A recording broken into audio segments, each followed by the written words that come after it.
آنکھوں سے دیکھا نہیں ہے مگر ان کی تصویر سینے میں موجود ہے جس نے لا کر کلام أعوذ بالله من الشيطان الرجيم بسم الله الرحمن الرحيم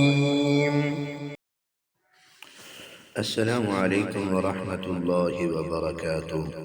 کا اسباق، معروف، مجہول، حرکات، تعوذ، تسمیہ، سورۃ الفاتحہ کے بارے میں ہم نے پڑھا تھا، اور آج کا ہمارا سبق حروف مستعلیہ اور سورۃ الفاتحہ کا بقیہ حصہ ہے۔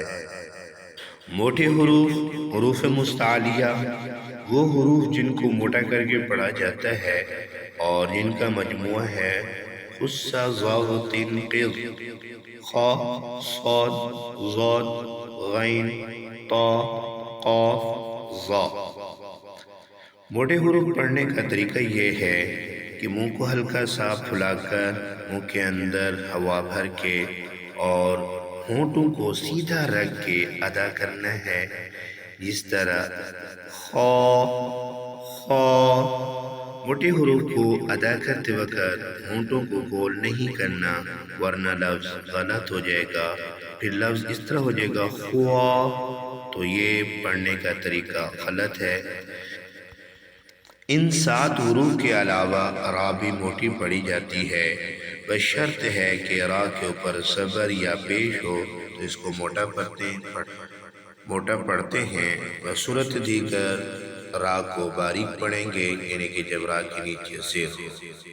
اسی طرح حروف مستعلیہ خص ضاد تن قض، یہ ان کا مجموعہ ہے، اور یہاں پر ان کی مثال دی جا رہی ہے۔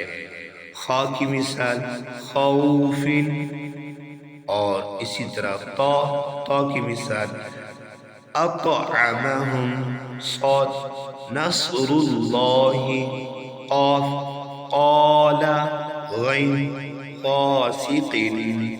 تو یہ حروف مستعلیہ کی مثالیں ہیں۔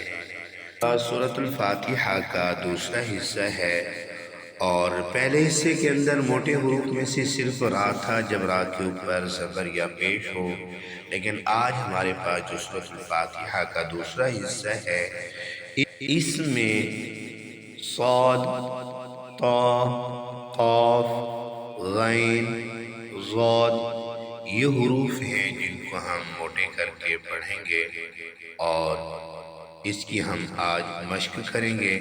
چلتے ہیں ہم اپنے سبق کی طرف، کیجئے گا۔ اعوذ باللہ من الشیطان الرجیم، بسم اللہ الرحمن الرحیم۔ ایاک نعبد و ایاک نستعین، اہدنا الصراط المستقیم، صراط الذین انعمت علیہم غیر المغضوب علیہم ولا الضالین،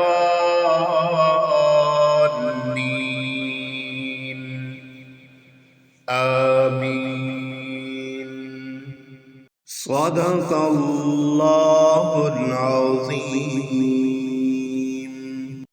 الہی دیا جس نے لا کر کلام الہی دیا، وہ محمد مدینے